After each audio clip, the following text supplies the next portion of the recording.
किसी भिन्न के अंश तथा हर का योग 11 है। यदि भिन्न के अंश में 1 जोड़ दिया जाए तथा हर में से 2 घटा दिया जाए तो भिन्न 2/3 बन जाती है। तब भिन्न क्या होगी? हेलो डियर्स, डिस्कस कर रहे हैं एप्टीट्यूड। टॉपिक है नंबर सिस्टम और संख्या पद्धति। प्रश्न को क्लर्क ग्रेड 2002 में पूछा है। क्लर्क ग्रेड 2002 में, ठीक है। भिन्न का प्रश्न है नंबर सिस्टम से। देखो क्या दिया है, भिन्न के अंश और हर का योग दिया है 11, और दूसरा कंडीशन है भिन्न के अंश में 1 जोड़ दिया जाए और हर में 2 घटा दिया जाए तो भिन्न जो है 2/3 बन जा रहा है। भिन्न निकालना होगा क्या? हम भिन्न को मान लेते हैं x/y, है ना। भिन्न इसी फॉर्म में होता है। तो माना कि भिन्न जो है भिन्न बराबर x/y। अब क्या दिया है, अंश और हर का योग दिया 11। अंश ऊपर वाला है, ठीक है। बटा के ऊपर वाला क्या कहलाता है? अंश, जिसको बोलते हैं न्यूमिनेटर, और नीचे वाला हर, ये होता है डिनोमिनेटर। तो अंश और हर का योग दिया है, यानी कि अंश के रूप में x और हर के रूप में y। x + y बराबर 11। ये बना पहला इक्वेशन, इसको इक्वेशन ए मान लो। ऐसा करो, x + y बराबर 11 दिया है ना, इसको ए नहीं करो, एक स्टेप और ले चलो। x + y बराबर 11 है, तो यहां से अगर हम x निकालें तो क्या निकलेगा? 11 - y। इसको इक्वेशन ए मान लो, अब ठीक रहेगा।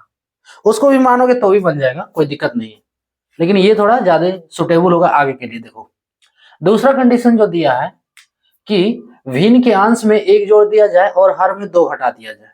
देखो भिन्न के अंश में, भिन्न जो है x/y है, ये माने हम।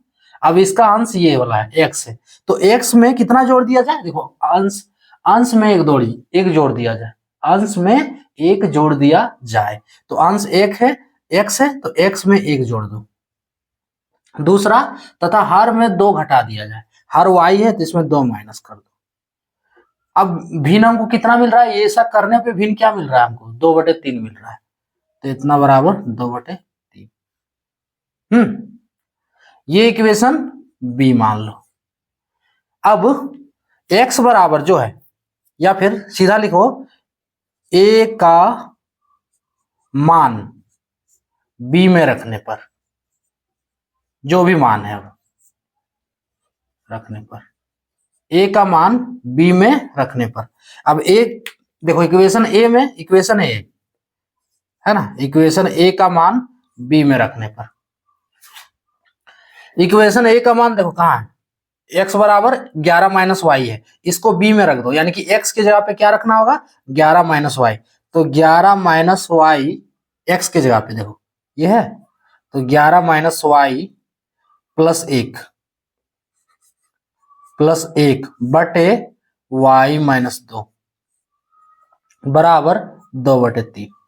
अब इस इक्वेशन को सॉल्व करोगे तो y का वैल्यू मिलेगा। आप लोग पॉज करके सॉल्व कर लो, y का वैल्यू मिल जाएगा। कर लिए? अब देखो इसको हम सॉल्व कर रहे हैं, y का वैल्यू। सॉल्व करने के लिए सबसे पहले देख लो, 11 में 1 घटेगा ना, चलो 11 में 1 जुटेगा तो 12 - y, एक स्टेप लिख लो, और y - 2 बराबर 2/3। क्रॉस मल्टीप्लीकेशन, कोना कोनी गुना जिसको कहते हैं, तो क्रॉस मल्टीप्लीकेशन करेंगे। और 12 - y का होल इंटू 3 बराबर y - 2 का होल इंटू 2। गुना करो। सॉल्यूशन हम स्टेप बाय स्टेप कर रहे हैं, जो स्टेप ज्यादा लग रहा है उसको स्किप कर दो, है ना, डायरेक्ट अगला स्टेप में पहुंचो। तो 12 × 3 = 36 माइनस ये 3y बराबर इधर से 2y - 4 होगा।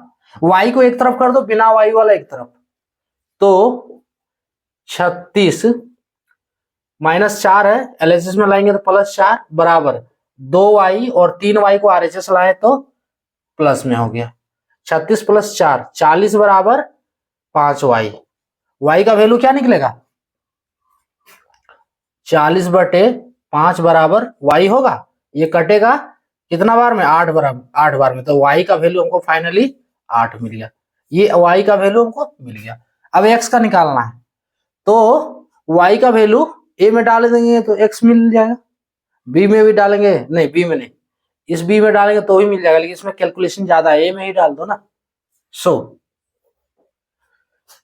अब फ्रॉम इक्वेशन 1, इक्वेशन a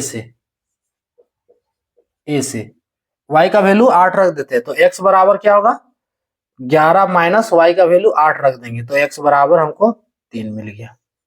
अब भिन्न क्या माने थे, x बटे y, इसलिए भिन्न इक्वल्स टू x बटे y बराबर, x का वैल्यू कितना है, 3 है, y का वैल्यू 8 है, तो 3 बटे 8 इसका आंसर हो गया। ऑप्शन सी वाला ना, सी वाला करेक्ट होगा। क्लियर हो रहा है? क्या करना है इसमें, सबसे पहले जो पहला कंडीशन दिया है कि अंश और हर का योग जो है वो 11 है, हम भिन्न मान लेंगे उसके लिए, क्योंकि भिन्न का बात किया जा रहा है, तो भिन्न बराबर x बटे वाई। अब अंश और हर का योग 11 है, तो अंश जो है x हो गया और हर y हो गया, सो x प्लस वाई बराबर 11, ये इसलिए x बराबर 11 माइनस वाई निकालकर इसको इक्वेशन 1 मान लिया। दूसरा कंडीशन क्या है, भिन्न के अंश में 1 जोड़ दिया जाए और हर में 2 घटा दिया, तो अंश में देखो, अंश x है, x में 1 जोड़ दिए और y में 2 घटा दिए, हर में 2, भिन्न जो बन रहा है 2/3, इसको इक्वेशन b मान लिए। अब a का वैल्यू जो है b में डाल दिए, इससे क्या, इसको जब कैलकुलेट किए, कैलकुलेशन देखो स्टेप बाय स्टेप किया गया है, हमें कैलकुलेट करने पर क्या मिल रहा है, y बराबर 8 मिल रहा है। अगर कैलकुलेशन नहीं आ रहा है तो हर स्टेप को सॉल्व कर सकते हो। क्लियर, y बराबर 8, अब इस y की वैल्यू को a में डाल दिए तो x का वैल्यू 3 मिल गया, y बराबर 8, x बराबर 3, भिन्न क्या माने थे, x बटे y, इसलिए भिन्न क्या मिल गया, 3/8, ऑप्शन सी वाला मैच कर रहा है। क्लियर, तो ये था टॉपिक।